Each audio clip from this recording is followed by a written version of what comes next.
نحمده ونصلي على رسوله الكريم أما بعد فأعوذ بالله من الشيطان الرجيم بسم الله الرحمن الرحيم قل هل يستوي الذين يعلمون والذين لا يعلمون إنما يتذكر أولو الألباب صدق الله العظيم. میرے محترم بزرگوں اور دوستوں اور ملت کے نوجوانوں اور پردہ نشین ماں اور بہنوں، وقت کافی ہو چکا ہے. میں اپنی باری اپنے مہمان خصوصی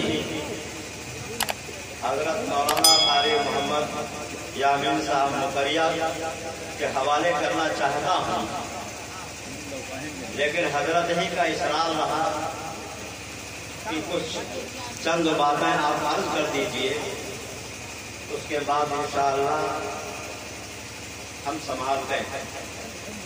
تو حضرت قاری صاحب ہی کے اشارے کے اوپر میں آپ کے درمیان حاضر ہو گیا ہوں. سوچا پہلے سے یہ تھا کہ یہ اصلاح معاشرہ کا جلسہ ہے، یعنی ہمارے آپسی اختلافات روزمرہ کی زندگی کے اندر جو بگاڑ آ چکا ہے اس کے سدھار کے لیے یہ جلسہ منعقد کیا گیا. تو سوچا کہ کچھ چند باتیں عرض کرتی جائیں گی، ہو سکتا ہے کہ کسی کی سمجھ میں آ جائیں، عمل کی توفیق ہو جائے تو ہمارے لیے بھی اور آپ کے لیے بھی بخشش کا سامان بن جائے. لیکن رفتہ رفتہ وقت بہت نکل چکا اور ادھر مولانا ابوالکلام صاحب صاحبی صاحب نے پابند بھی کر دیا کہ آپ کو تعلیم اور تربیت سے متعلق بات کرنی ہے. تو میں نے کہا چلو ٹھیک ہے، انشاءاللہ اسی دائرے میں رہ کر کے میں انشاءاللہ بات کروں گا. لیکن ٹائم نہیں ہے، میں بہت جلد آپ کے درمیان سے رخصت ہونا چاہتا ہوں. مولانا نے جو یہ بات کہی کہ تعلیم اور تربیت، تو اگر دیکھا جائے تو ہمارے معاشرے کی سب سے بڑی کمزوری، سب سے بڑی خرابی اور سب سے زیادہ جو کوتاہی ہے وہ تعلیم اور تربیت ہی کے سلسلے میں ہے. سارے معاملات تو ہمارے مادی ہیں اور ایسے ہیں کہ جن کو نہ سمجھانے کی ضرورت ہے نہ بتانے کی ضرورت ہے، سب بدیہی ہے. ایک آدمی بیمار ہوتا ہے تو اس بیمار کو دوا بتانے کی ضرورت نہیں ہے کہ بیمار ہیں، آپ درد میں کراہ رہے ہیں، لہذا آپ کسی ڈاکٹر سے دوا لے لو، آپ کا درد بند ہو جائے گا. تو دوا کی ضرورت یہ بدیہی چیز ہے. ہر آدمی اپنا راستہ تلاش کر لیتا ہے، اپنا راستہ ڈھونڈ لیتا ہے.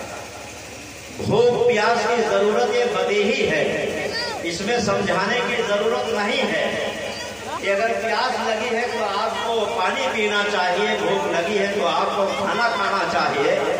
کوئی گالی دے رہا ہے تو اس کی برائی کو سمجھنے کے لیے یہ بتانے کی ضرورت نہیں ہے کہ فلاں آدمی آپ کو گالی دے رہا ہے. یہ بدیہی چیز ہے، ہر آدمی سمجھ جاتا ہے. گویا کہ ہماری زندگی کے جتنے بھی معاملات ہیں تقریباً سب بدیہی ہیں. ہر آدمی بغیر کسی کے سمجھائے بتائے سمجھ جاتا ہے. لیکن تعلیم ہی ایک ایسے ہمارے درمیان کا یہ گزری چیز ہے کہ اس کے لیے بڑے بڑے جلسے، بڑے بڑے اجتماعات، بڑے بڑے پروگرامات کرنے پڑتے ہیں. اس کے باوجود اس کا خاطر خواہ نتیجہ سامنے نہیں آتا. وجہ اس کی یہ ہے کہ تعلیم کو قطعی قدر و قیمت ہمارے دلوں کے اندر نہیں ہے. حالانکہ تعلیم ہی اصل چیز ہے، تعلیم ہی جان ہے. بغیر تعلیم کے ہمارا اور آپ کا یہ رہن سہن اور جینا یہ مرنا ہے. اس کو زندگی نہیں کہا گیا ہے. ایک دانشور نے کہا ہے کہ تعلیم زندگی ہے. جن لوگوں کے درمیان میں تعلیمی جذبہ ہوتا ہے وہ قوم زندہ اور آباد ہوتی ہے. جن گھرانوں کے اندر کوئی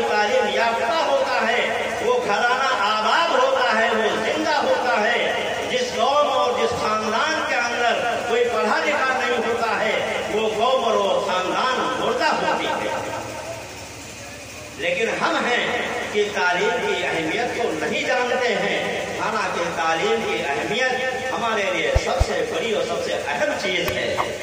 آپ یہ بتائیے کہ ہمارا جو یہ جسم ہے یہ دو چیزوں سے بنا ہوا ہے، ایک تو ہمارا اپنا یہ جسم ہے اور ایک ہمارے اندر ایک روح ہے جس کو ہم جان کہتے ہیں، جس کو ہم جان کہتے ہیں۔ تو اس جسم اور روح کا تعلق جب برابر کا رہتا ہے تو انسان انسان ہوتا ہے، اور جب ان کے تعلق میں کوئی فتور آ جاتا ہے، کوئی ان کے درمیان کا واسطہ جب رشتہ ٹوٹ جاتا ہے تو انسان انسان نہیں بلکہ مردہ کہلاتا ہے۔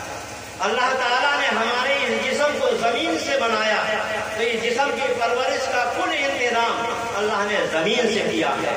پہننے کے لیے کپڑا زمین سے بنایا، کھانے کے لیے غلہ زمین سے بنایا، لیکن اور جو دوسری چیز روح ہے اللہ تعالیٰ نے اس کو اپنے پاس سے اتارا ہے، تو اپنے پاس ہی سے اس کی غذا کا انتظام کیا ہے، اور وہ غذا کا انتظام کیا ہے وہ اللہ تعالیٰ نے علم کو ہمارے درمیان میں اتارا ہے، وہ اللہ تعالیٰ نے قرآن کو ہمارے درمیان میں اتارا ہے، وہ اللہ تعالیٰ نے ہمارے درمیان میں دین کو اتارا ہے کہ یہ قرآن اور یہ دین اور یہ اسلام یہ ہماری روح کی غذا ہے۔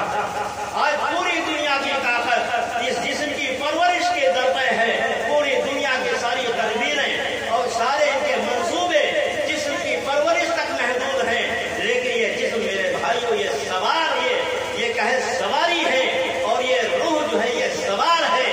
آپ خود فیصلہ کر کے بتائیے کہ سواری اصل ہوا کرتی ہے یا سوار اصل ہوا کرتا ہے؟ سوار اصل ہوا کرتا ہے، سواری اصل نہیں ہوتی ہے۔ آج ہم نے سواری کو خوب اس کے تانے بنانے کی فکر ہماری چل رہی ہے، لیکن سوار جو روح ہے جس کی بنیاد کے اوپر ہمارا یہ جسم کا کارخانہ قائم ہے، اس کی کوئی پرواہ نہیں کر رہا ہے، اس کی کوئی تدبیر نہیں ہے، اس کی کوئی فکر نہیں کی جا رہی ہے کہ اس روح کی بھی غذا کا انتظام کیا جائے۔ ہم جانتے ہیں کہ یہ تعلیم یہ صرف چند مدرسوں تک اور چند لوگوں تک محدود ہے، یہ تعلیم ہماری اپنی اصل زندگی ہے۔ یہ اگر یہ تعلیم ہمارے درمیان سے نکل جائے گی تو ہم مردہ ہو جائیں گے۔ تو آج ہمارے درمیان تعلیم کی قیمت نہیں ہے، اس لیے اس کی ویلو ہمارے درمیان میں نہیں، اس کو ہم نہیں جانتے ہیں۔ ایک بادشاہ تھا، اس کے دل کے اندر ایک مرتبہ یہ خیال آیا کہ یہ بادشاہت، یہ وزارت اور یہ جتنا بھی سرکاری محکمہ ہے اس کا کوئی وجود نہیں ہے، یہ آج ہے تو کل کو یہ چلا جائے گا، لہذا ہم کو اپنی اولاد کے مستقبل کے لیے کوئی ایسا قدم اٹھانا چاہیے کہ اگر ہماری یہ بادشاہت چلی بھی جائے تو ہماری اولاد اس دوسرے پیشے کے ذریعے سے، اس دوسرے اپنے کاروبار کے اور ہنر کے ذریعے سے اپنا پیٹ پال سکے، اپنا روزگار چلا سکے۔ تو اس بادشاہ نے اپنے وزیروں سے جو ہے وہ مشورہ کیا کہ بھائی دیکھو اس بادشاہت کا تو کوئی بھروسہ نہیں ہے، یہ آگے کل چلی جائے گی، پھر لوگوں کے ہاتھ کی بات ہے، لوگ جس کو چاہیں چڑھا دیں، جس کو چاہیں اتار دیں۔ ہمیں کوئی ایسا مشورہ دو کہ اس بادشاہت کے علاوہ کوئی ایسا کام ہم اپنی اولاد کے بارے میں کر جائیں کہ جو جس کے ذریعے سے کیا ہے یہ روٹی وغیرہ کا انتظام کر لیا کرے۔ ایک وزیر نے مشورہ یہ دیا کہ جہاں پناہ آپ اپنا ولی عہد جس کو بنانا چاہتے ہیں، اپنے بعد جس کو خلیفہ اور بادشاہ بنانا چاہتے ہیں، اس کو تو آپ تعلیم دلوائیے، اس کو تو آپ علم کی دولت سے آراستہ کیجیے، اس کو آپ علم پڑھوائیے، اور آپ کے علاوہ جو دوسرے آپ کے لڑکے ہیں ان کے لیے کام بہت سارے ہیں، کسی کو جوتا سینے کا کام سکھا دیجیے، کسی کو بڑھی گیری کا کام سکھا دیجیے، کسی کو سر منانے کا کام سکھا دیجیے، کسی کو کچھ آپ سکھا دیجیے، اور ہاں 1 مہینے کے بعد میں ان کا جائزہ بھی لینا ہے، 1 مہینے کے بعد میں ان کا امتحان بھی کرنا ہے۔ بادشاہ نے کہا چلو ٹھیک ہے، تو اپنے ہونے والے ولی عہد کو تعلیم کے اوپر لگا دیا، استاد مقرر کر دیا، انہوں نے بڑی محنت سے اس بچے کو جو پڑھانا شروع کر دیا، دوسرے بچوں کو جو ہے ہنر کی طرف لگا دیا، وہ اپنا ہنر سیکھنے لگے۔ 1 مہینے کے بعد بادشاہ نے اپنی اولادوں کو بلایا، ان بیٹوں کو بلایا اور یہ کہا